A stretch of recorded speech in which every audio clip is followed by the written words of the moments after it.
Hey everyone, welcome to episode 2 of Old Nerd Buys Comic Books. These are a couple separate buys. Some from Facebook Marketplace, some from eBay. Uh, I've, I really like watching eBay auctions that are like mixes. They aren't just one comic. They aren't just a run of one comic. They're just a random collection of comics that somebody's selling. They found a small stack maybe when they bought the contents of a storage unit, and there was a small collection of comics in there, and they're just parting them out in small stacks of random stuff. Or sellers who have multiple listings and they'll combine shipping, and you can make offers or put a bunch of their lots together and save some money by buying a few of them at once. And also, there's some Facebook Marketplace buys in here as well. Let's got some new coffee today. This one's called New Orleans Roast, and this flavor is dark roast and chicory. Sounds very very pinkies up when you're drinking fancy. Let's see how it tastes. Hot. It tastes hot. Ouch. Not bad. Not bad. I'll have some more of that. That's good stuff. All right. Let's start off with this little stack right here. This is something I'm always looking for. Web of Spider-Man Annual #1 with art by Charles Vess. Not perfect condition. You can see along the spine here, it's got some ticks and rolls and creases. But again, in my future hypothetical nerd used bookstore, I would just sell the stuff that I like, and this is one of the things that I like, so I'd sell it. Here is the third Web of Spider-Man Annual. This one doesn't have a story. This one just is like the history of Spider-Man up until this point, which is kind of cool. So if you were new to Spider-Man in 1987 and you picked up this annual, you could get the entire backstory of Spider-Man up until 1987, which was almost 25 years worth of Spider-Man history. And then these two spectacular Spider-Man annuals. I remember this from when I was a kid. This one was a really fun issue when I was a kid. I remember somebody else, one of my friends or maybe my cousin, had it and really talked big about it, and I borrowed it and read it and loved it.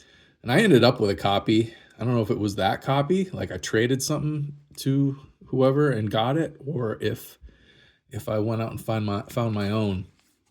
But that was he was kind of, this character Ace was, this is his first appearance, by the way, but this character was kind of loosely based on Prince, the rock star. And then next year they did a follow-up, Ace 2. I don't remember much about this one. I don't know if it's the same writer for both. It probably is. But I'm a big annual collector. I really like annuals, especially in the 80s when they had big artists on them like Charles Vess or Art Adams. But that was one lot that I got a pretty reasonable deal on. Now these all came from Facebook Marketplace. Unfortunately, these were probably bought by a collector because there's 3 copies of Superman #1 by John Byrne. And then there's 2 copies each of Action Comics 584, the first issue of John Byrne's run. And 2 copies of Adventures of Superman #424. This is by Marv Wolfman and Jerry Ordway, but all these are the first issues of Superman after Crisis on Infinite Earths. Now, these aren't in great shape. They aren't worth, a lot of money or anything to begin with, but they're cool nonetheless. They have this insert in them.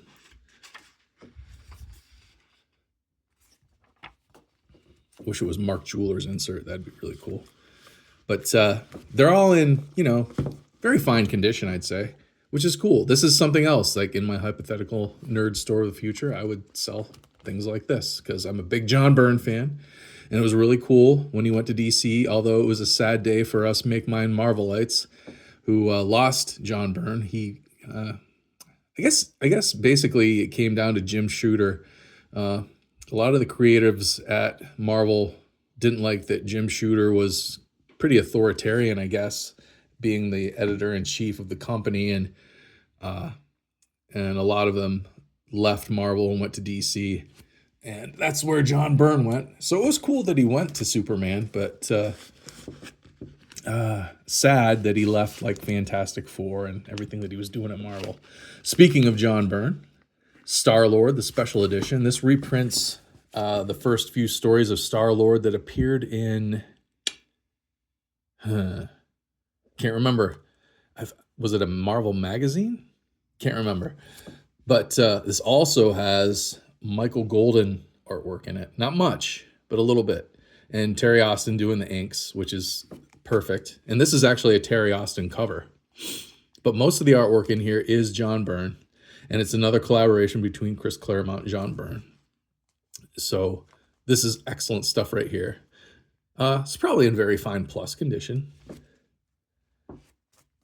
Then there was a couple issues of this version of Spider-Woman from 1993.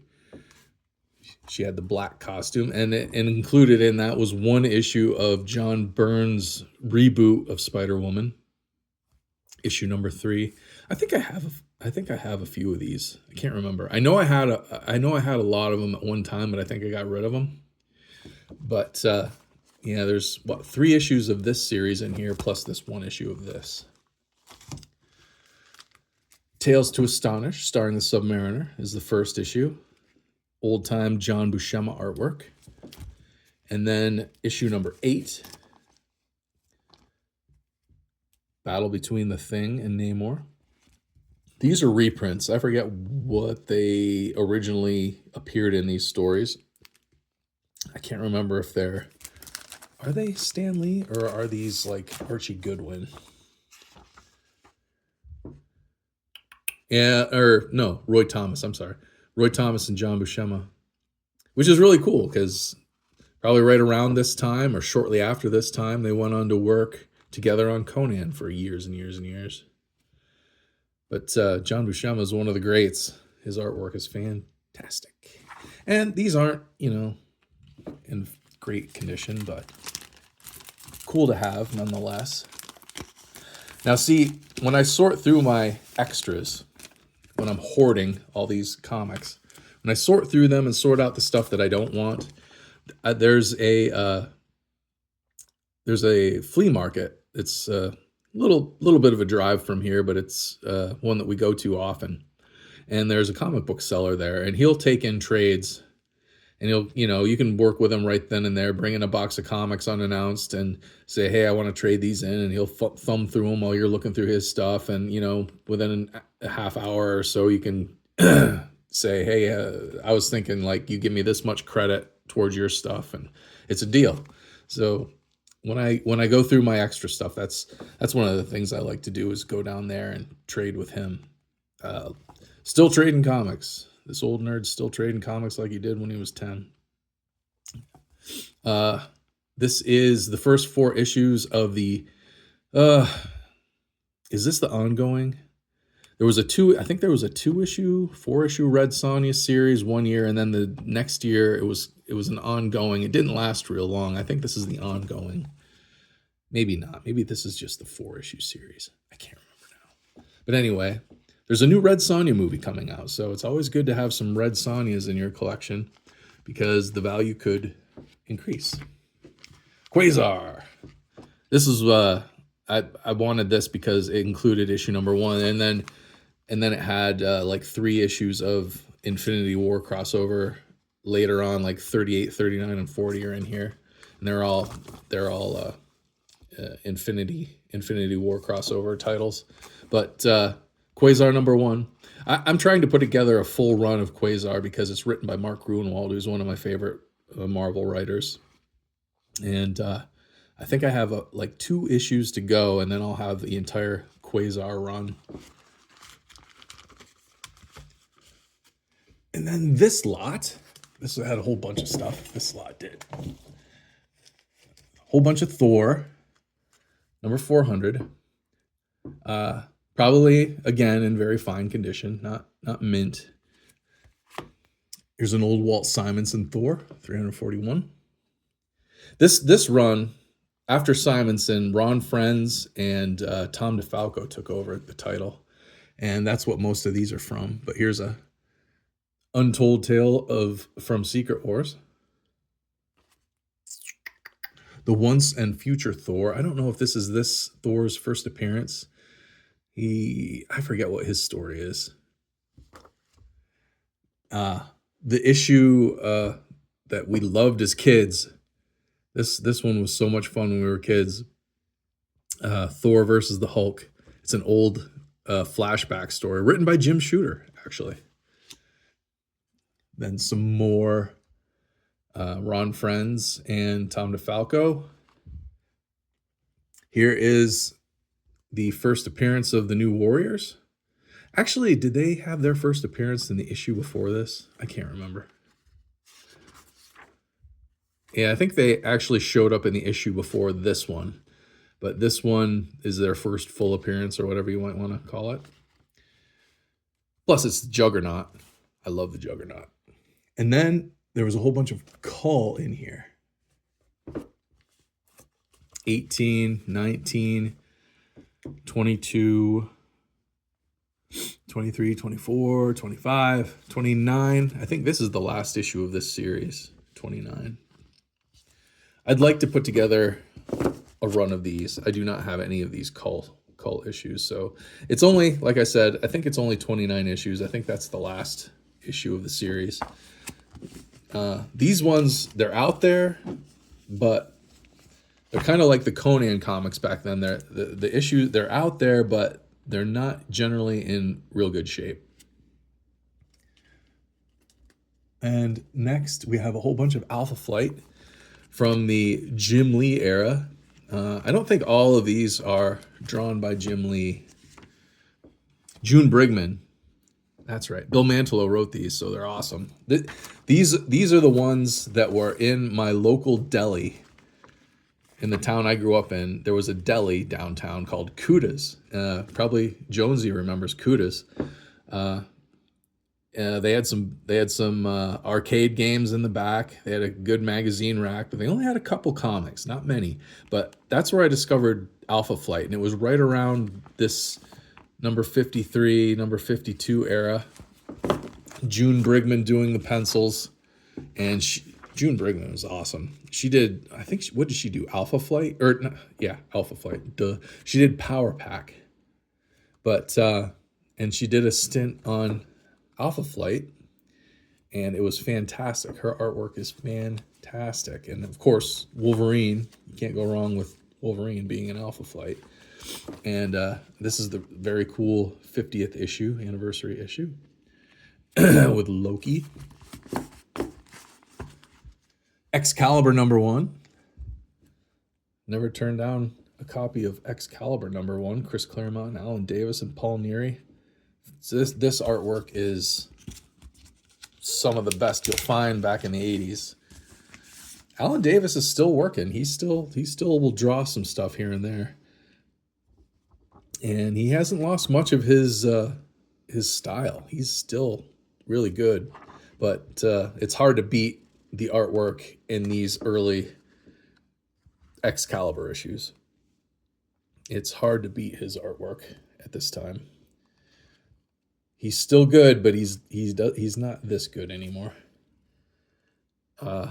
Another really good example of Chris Claremont, Alan Davis, and Paul Neary is Uncanny X-Men Annual number 11.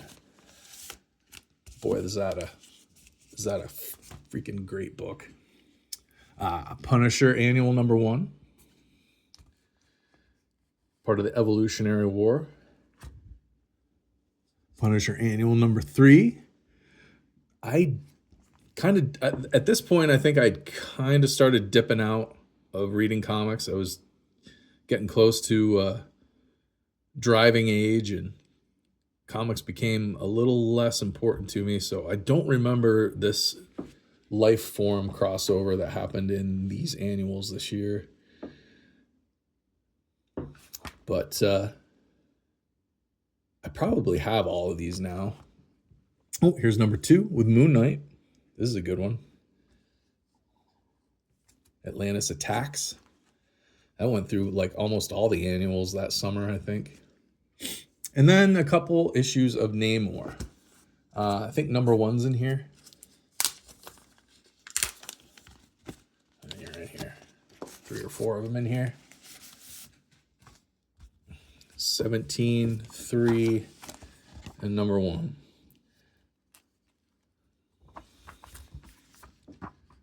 The Griffin. John Byrne goodness, written and drawn by John Byrne after he quit Marvel, went to DC, did Superman, quit DC after Jim Shooter left Marvel and came back to Marvel, and this is one of the first things he did. This, and he did She-Hulk, and he did some West Coast Avengers. He was really on fire. His artwork at this point was really, really awesome. This is painted. This cover's painted. The background is, anyway. Let's see. Does he have an inker, or does he do all the art? Written and drawn by John Byrne, inked by Bob Wycheck, who is another, like Terry. Everybody loves Terry Austin's inks on John Byrne, but Bob Wycheck was another really good inker for John Byrne. Left a lot of John Byrne's fine, detailed pencil work in. Didn't just ink over top of it. So yeah, there's my old nerd buys comics collection for this time. Whole bunch of good stuff. Anyway, if you've got anything to say or any personal stories of buying up lots of comics just to see what you get, see what kind of condition things are in, see if you can resell anything that's worth a little bit of money, let me know down in the comments. Otherwise, like, share, and subscribe. Thanks for watching. I'll see you next time.